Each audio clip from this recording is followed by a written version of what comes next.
ஹாய்டா, நான் தான் நோவா. இன்றைக்கி நம்ம என்ன எஃப்எஃப் பார்க்க போகிறோன்னா, கேப்டன் ஜங்குக் ஜான் 1895. போன பாட்டில் இது வரைக்கும் முடிச்சோம்னா, ஜங்குக்கும் லீஸாக்கும் மேரேஜ் ஆகிருக்கும். அவங்க ஃபாரின் போகிற நாளும் வந்திருக்கும். அந்த டைமில் டயாங் உட்காந்து ஃபீல் பண்ணிகிட்ருப்பார். அதோடு முடிச்சிருந்தோம். இந்த பாட்டில் டயாங் வந்து ட்ரைனிங் போகிறாங்க. ட்ரைனிங் போனோடனே அங்கே ட்ரெயினர்லாம் வந்து எல்லோரும் வாங்க, சீக்கிரம் அசம்பிள் வாங்க அப்படின்னு சொல்லிட்டு ட்ரெயினர் கத்திகிட்ருப்பார். உடனே அதை கேட்டோன்னே எல்லா சோல்ஜர்ஸும் போய் நிற்கிறாங்க. நின்றுட்டுருக்கும் போதே அங்கே ஜங்குக் நடந்து வராரு. டேங் ஜங்குக்கை பார்க்கல. அப்போ ட்ரைனரும் வந்து இந்தமாரி இங்கே ஜங்குக் வந்திருக்காரு, அவர் வந்து ஃபாரின் போகிறாரு, போயிட்டு ஒரு வீக்கில் வந்துடுவார். பட் ஸ்டில் அவர் வந்து உங்களுக்கு வந்து ஒரு லாஸ்ட்டாக வந்து ஃபேர்வெல் ஸ்பீச் மாரி அது கொடுப்பாங்க அப்படின்னு சொல்லிட்டு ட்ரெயினர் சொல்கிறார். உடனே வந்து டேங்கும் அப்படியே ஏஞ்சி பார்க்குறாரு. ஜங்குக்கே தான் பார்த்துட்ருக்காரு. ஆனால் வந்து ஜங்குக் வந்து டேங்கை பார்க்கவே இல்லை. அவர் பாட்டும் கீழே குஞ்சே நின்றுட்டுருக்காரு. சப்போஸ் பார்த்துட்டா அழுதுருமோன்னு சொல்லிட்டு கீழே குஞ்சே நின்றுட்டுருக்காரு. இப்படி ட்ரைனர் வந்து சொன்னதுக்கப்புறமே வந்து ஜங்குக் ஃப்ரண்ட்டில் வந்து நின்றுட்டு ஸ்பீச் பேசுகிறாரு. இந்த மாதிரி இன்னும் 2 வீக்கில் உங்களோட ட்ரைனிங்லாம் முடிஞ்சிடும். 2 வீக்கில் நீங்களும் ஒரு சோல்ஜராக இருப்பீங்க. சோல்ஜராகி இந்த நாட்டெல்லாம் காப்பாற்றுவீங்க, உங்கள் ஃபேமிலிக்கு பெருமை சேர்ப்பீங்க, நம்ம நாட்டுக்காக வளர்ப்பீங்கன்னு சொல்லிட்டு டயலாக் பேசிகிட்ருக்காரு. ஆனால் பேசும்போது ஒரு வாட்டி கூட வந்து டேங்கை பார்க்கவே இல்லை. டேங் வந்து ஆனால் நான் ஸ்டாப்பாக வந்து ஜங்குக்கை தான் பார்த்துட்ருக்காரு. இந்த சைடு ஜேகேவும் ஒரு ஸ்பீச்சை முடிச்சிடுறாரு. ஒரே எல்லா சோல்ஜரும் வந்து கை தட்டுறாங்க. கை தட்டிட்டு டேங்கும் வந்து அவர் ப்ளேஸில் போய் உட்காந்தாரு. உட்காந்துட்டு இப்போ வாட்டர் பிரேக் தான் விட்ருக்காங்க. ஸோ கொஞ்ச நேரம் உட்காந்துட்டு அப்புறம் வந்து அவர் டேக்வாண்டோ ப்ராக்டிஸ்க்கு போயிட்டார். அங்கே போயிட்டு கண்டினியூஸாக வந்து ப்ராக்டிஸ் பண்ணிட்டே இருக்கார். பிரேக்கும் அவ்வளோ எடுக்க மாட்டார். அவர் மனசுக்குள்ளே அப்படியே கோவமாக ஒரு மாதிரி சேடான ஃபீலிங்லேயே இருக்கார். என்னடா இது, நம்ம ஏன் இவ்வளோ வீக்காக இருக்கோம், அவரே வந்து ஈஸியாக மூவ் ஆன் ஆகிட்டார், நம்மளால ஏன் முடியல அப்படின்னு சொல்லிட்டு ரொம்ப வந்து ஃபீல் பண்ணி ரொம்ப சேடாக இருக்கார். ஆனால் ப்ராக்டிஸ் பண்ணிகிட்டே இருக்கிறத வந்து ஹோப் பாட்டு வந்து போதும் நிறுத்து, கொஞ்சமாவது ரெஸ்ட் எடு, என்னாச்சு அப்படின்னு சொல்லிட்டு கேட்குறாரு. கேட்ட உடனே வந்து டேங் அழுக ஆரம்பிச்சிட்டாரு ஓன்னு. உடனே ஜேஹோப் என்னாச்சு, என்னால் தான் அழுவுறியா அப்படின்னு சொல்லிட்டு அவர் கேட்குறாரு. கேட்டதுக்கு டேங் இல்லை உங்களாலலாம் இல்லை, ஜஸ்ட் என் கண்ணில் வந்து தூசி போயிடுச்சு, அதனால தான் அழுதேன் அப்படின்னு சொல்லிட்டு அவர் மாதிரி சிரிக்கிறாரு.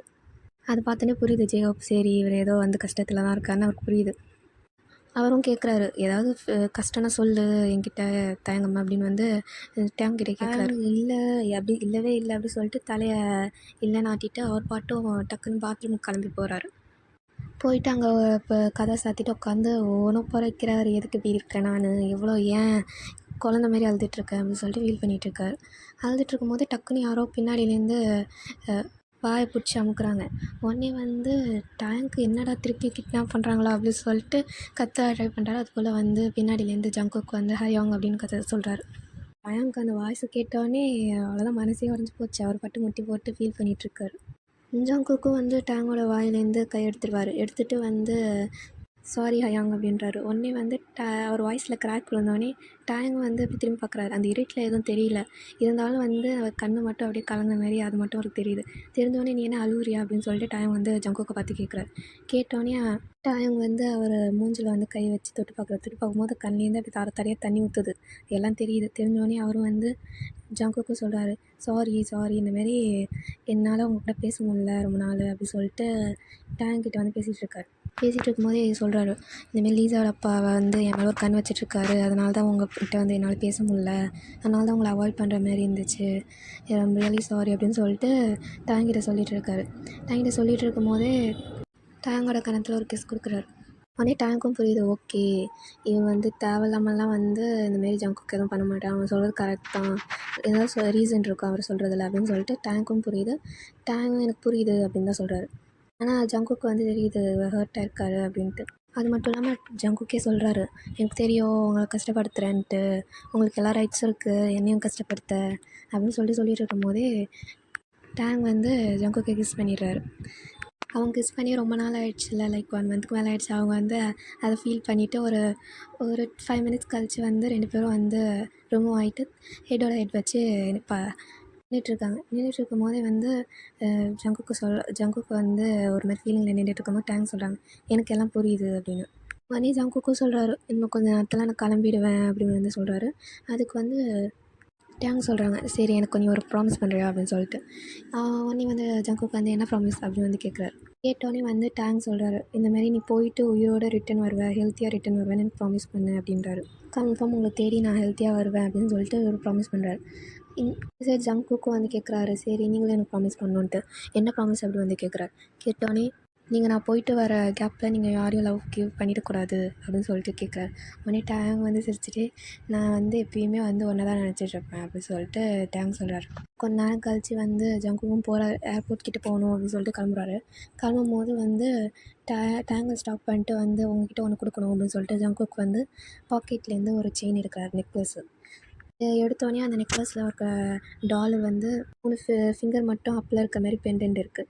அதை பார்த்தோன்னே வந்து ஜங்குக் இதுக்கான இதோட மீனிங் என்ன அப்படின்னு சொல்லிட்டு கேட்குறாரு. கேட்டுட்டு இருக்கும்போதே வந்து ஜங்குக் வந்து அந்த சில்வர் செயின் வந்து டேங்க்கு போட்டு விட்றாரு. போட்டு விட்டுட்டு இதுக்கு மீனிங் வந்து ஐ லவ் யூ அப்படின்னு சொல்லிட்டு சொல்கிறாரு. உடனே வந்து டேங்கும் வந்து ப்ளஷ் ஆகிட்ருக்காரு, ஒரு மாதிரி ஹாப்பியில். ஆனால் அந்த டைம் பார்த்து கரெக்டாக வந்து லீசா அப்பாவோட அசிஸ்டன்ட்ஸ்லாம் வந்துடுறாங்க. வரதை பார்த்தோன்னே சரி எனக்கு டைம் ஆச்சு, நான் வந்து போயிட்டு ரிட்டன் ஹெல்த்தியாக உங்களை தேடி வருவேன் சீக்கிரமாகவே அப்படின்னு சொல்லிட்டு டேங்கிட்ட வந்து ஜேகே ப்ராமிஸ் பண்ணிட்டு அவர் கிளம்புறாரு. டேங்கும் அதை பார்த்துட்டு அப்படியே ஃபீலிங்லேயே நின்றுட்டுருக்காரு. டேங் மனசுக்குள்ளேயே நினச்சிக்கிறாரு, உங்களுக்காக நான் கன்ஃபார்ம் வெயிட் பண்ணுவேன் அப்படின்னு சொல்லிட்டு மனசுக்குள்ளேயே நினச்சிட்டு நின்றுட்டுருக்காரு. அப்புறம் ஜங்குக்கு போய் கொஞ்ச நாள் கழித்து ஒரு 2 or 3 days போயிருக்கும். போனதுக்கப்புறம் வந்து டேங் வந்து அவர் ட்ரைனிங்லாம் முடிச்சுட்டு ஒரு நாள் வந்து ரூமில் நின்றுட்டுருக்கார். நின்றுட்டு வேடிக்கை பார்த்துட்ருக்காரு ஜன்னல் வழியாக. என்னடா இது நம்மளுக்கு இவ்வளோ போர் அடிக்குதே அப்படின்னு சொல்லிட்டு ஜன்னல்லையே வேடிக்கை பார்த்துட்ருக்காரு. அந்த ஜன்னல் வழியாக பார்த்தா ஒரு ட்ரீ தெரியுது. அதாவது வழக்கமாக வந்து டேங்கும் கேப்டன் ஜானும் மீட் பண்ணிப்பாங்களா, அந்த ஸ்பாட் தெரியுது. அவர் அதை பார்த்தே அப்படியே ஃபீல் பண்ணிகிட்ருக்காரு. ராத்திரி 10 மணி ஆயிடுச்சு, எல்லா ட்ரெயினும் தூங்கியிருப்பாங்க. ஆனால் இவர் மட்டும் உட்காந்துட்ருக்காரு இதை யோசிச்சுட்டே. திடீர்னு வந்து போகம் வந்து கேட்குறாரு, என்ன நீ இன்னும் தூங்கலையா அப்படின்ட்டு. அதுக்கு உடனே வந்து டைம் ஷாக் ஆகிட்டார். என்னடா திடீர்னு, ஏன்னா ரூம் டோர் எதுவுமே நாக் பண்ணல, அவர் பட்டு வந்து என்ன தூங்கலை அப்படின்னோடனே அவர் ஷாக் ஆகிட்டார். அப்புறம் அது பார்போகம் தெரிஞ்சதுக்கப்புறம் அவர் கொஞ்சம் ஓகே நீந்தானா அப்படின்னு சொல்லிட்டு கொஞ்சம் காம் டவுன் ஆகிறாரு. ஏன் தூங்கலன்னு கேட்டதுக்கு என்னால் எப்படி தூங்க முடியும் அப்படின்னு வந்து சொல்கிறாரு. ஓ என்ன நீ கேப்டன் ஜியான் போனதை நினச்சி ஃபீல் பண்ணுறியா அப்படின்னு கேட்டோன்னே இவருக்கு எப்படி தெரியும் அப்படின்னு சொல்லிட்டு யோசிச்சுட்ருக்காரு. உடனே வந்து பார்போவும் சரி ரொம்ப யோசிக்காத அப்படின்னு சொல்லிட்டு நான் சும்மா தான் சொன்னேன் அப்படின்னு சொல்லிட்டு வந்து ஜங்குக்கு வந்து ஒரு கிஃப்ட் கொடுத்துருப்பாரு. அதாவது டேங்கிட்ட கொடுக்க சொல்லி கேம்ப்லேருந்து வெளியில் போகிறப்ப பார்போம் கிட்ட கொடுத்து அனுப்பிவிட்ருவார். அது கையில் வச்சுட்டு இந்தமாரி உன்கிட்ட வந்து கேப்டன் ஜியான் இதை கொடுக்க சொன்னார், அதான் நான் வந்து கொடுக்கறதுக்காக வந்தேன் அப்படின்னோடனே அவர் கொடுத்தாரா அப்படின்னு சொல்லிட்டு இவரும் வந்து இந்த கிஃப்ட் பாக்ஸ் வாங்குறாரு.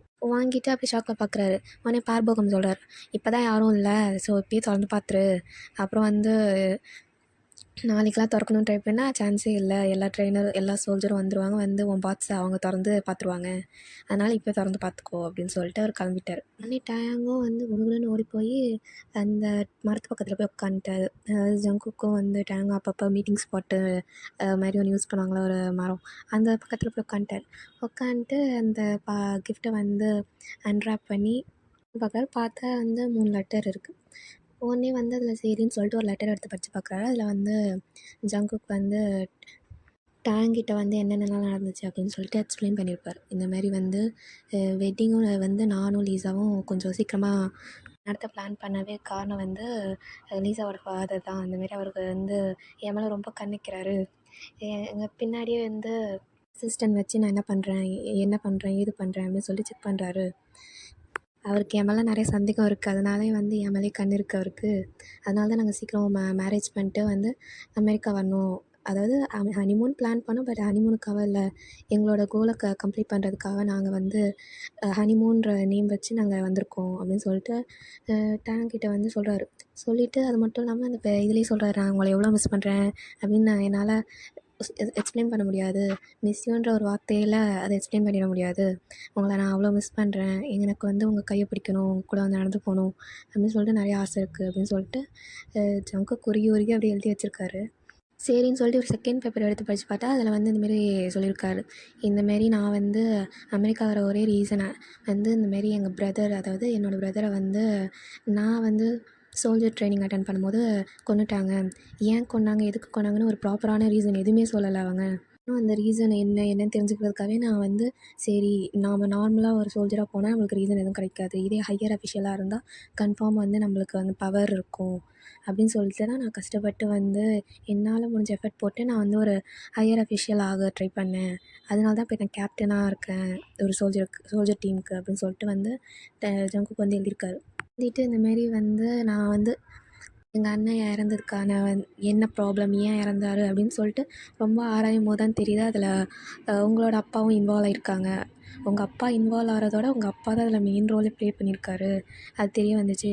நானும் உங்கள் கூட க்ளோஸாக இருக்கும்போது எல்லாமே வந்து அந்த இவரு கனெக்ஷன் அவர் யார் கூடலாம் லீகலாக கனெக்டாக இருக்கார், எல்லா சீக்ரெட்டையும் நான் வந்து அப்படி வாங்கி வச்சுப்பேன் அப்படின்னு சொல்லிட்டு ஜங்குக்கு வந்து அவங்களோட அப்பாவை பற்றி டீட்டெயிலாக இந்தமாரி க்ரைம்லலாம் இன்வால்வ் ஆகிருக்காங்க அப்படின்னு சொல்லிட்டு வந்து சொல்கிறாரு. மட்டும் இல்லாமல் உங்கள் அப்பா வந்து அமெரிக்கா கூட கனெக்ஷன் வச்சிட்ருக்காரு. அமெரிக்காவுக்கு ஃபுல் கொரியாவும் ஒப்படைக்கிற ஐடியாவில் உட்காந்துட்ருக்காரு. இங்கே வந்து ஆக்சுவலாக வந்து கொரியாவுக்கு அவங்க அப்பா வேலை செய்யலை, அமெரிக்காவை தான் வேலையே செய்கிறாரு அப்படின்னு சொல்லிட்டு ஜங்குக் வந்து மென்ஷன் பண்ணியிருப்பார். சேம் டைம் வந்து லீசா எதுக்கு வந்து அமெரிக்கா வந்தாங்க அப்படின்னு சொல்லிட்டு ஒரு எக்ஸ்பிளைன் பண்ணியிருப்பார். இந்தமாரி வந்து லீசாவோட ஃபியான்சியும் வந்து போட்டு தள்ளிட்டாங்க. அதுலேயும் வந்து அமெரிக்கன் சோல்ஜர் இன்வால்வ் ஆகிருக்காரு. அது மட்டும் இல்லாமல் மெயினாக இன்வால்வ் ஆனதே வந்து லீசாவோட அப்பா தான். அதனால தான் அவர் வந்து ஃபியான்சியை கொல்ல காரணமாக இருந்தவங்களெல்லாம் பிடிச்சி இழுக்கணும், அவங்களெல்லாம் வந்து மாட்டி விடணுன்ற ரீசனுக்காக தான் நாங்கள் அமெரிக்கா வந்திருக்கோம். மற்றபடி ஃபுல்லாக ஃபேக் மேரேஜ், இது ரியலே கிடையாது அப்படின்னு சொல்லிட்டு ஜங்குக் வந்து எக்ஸ்பிளைன் பண்ணுறாரு. பண்ணது மட்டும் இல்லாமல் இந்தமாரி எனக்கு உங்களை மட்டும் தான் பிடிக்கும், நான் இது வரைக்கும் லீசாவை கிஸ் பண்ணல, எதுவுமே பண்ணவும் மாட்டேன், எனக்கு உங்களை தான் பிடிக்கும், உங்களை பார்க்குறதுக்காக ஆவலாக இருக்கேன் அப்படின்னு சொல்லிட்டு ஜங்குக் 3 பேப்பரை வந்து எழுதி வைக்கிறாரு. 3 பேப்பர் லெட்டர் பக்கம் பக்கமாக எழுதி எக்ஸ்பிளைன் பண்ணி டேங்க் அனுப்பி விட்ருக்காரு. டேங்கும் படிக்கும்போது என்னது இது அப்படி சொல்லிட்டு அவருக்கு கன்ஃபியூஷன், இவ்வளோ நடந்திருக்கா அப்படின்ட்டு. ஏன்னா அவர் வந்து ஃப்யூச்சர்லேருந்து தானே வந்திருக்காரு, அவருக்கு பாஸ்ட்டில் நடக்கிற தகராறுலாம் தெரியாதுல்ல. அதை படித்து அப்படியே கன்ஃபியூஸ் ஆகி உட்காந்துருக்காரு. அது மட்டும் தான் அவர் யோசிச்சிருக்காரு, என் அப்பங்காரன் இவ்வளோ கேடு கிட்டவனா அப்படின்னு சொல்லிட்டு யோசிச்சுட்டு உட்காந்துருக்காரு. சரி, நம்ம ஆள் எவ்வளோ பெரிய ஆள், அவரே வந்து அவர் லைஃப்பையே சாக்ரிஃபைஸ் பண்ணியிருக்காரு அப்படின்னு சொல்லிட்டு அவர் பெருமையாக யோசிச்சு உட்காந்துட்ருக்காரு. ஐயோ, இவர் பாட்டு வந்து ஹனிமூன் போனால் கூட பரவாயில்ல, மனசு வலிக்கும் தான், இருந்தாலும் ஹனிமூன் போனால் கூட உயிரோடு வந்துடுவார், இவர் அமெரிக்கா கூட தகராறு பண்ணுறேன்ல போகிறாரு, ஏதாவது ஆயிடுச்சுன்னா என்ன பண்ணுறது அப்படின்னு சொல்லிட்டு யோசிக்கிறேன். ஏன்னா இதில் பொறுத்த வரைக்கும் அமெரிக்கன் சோல்ஜர்ஸால் தான் வந்து ஜங்குக் வந்து சாவார். ஸோ அதனால் அதை யோசிச்சுட்டு வந்து நடந்துருமோன்னு சொல்லிட்டு உட்காந்து டேங் வந்து ஃபீலிங்லேயே உட்காந்துட்டு இருக்காரு, நடந்துடக்கூடாது, ஐயோ நடந்துடக்கூடாதுன்ட்டு.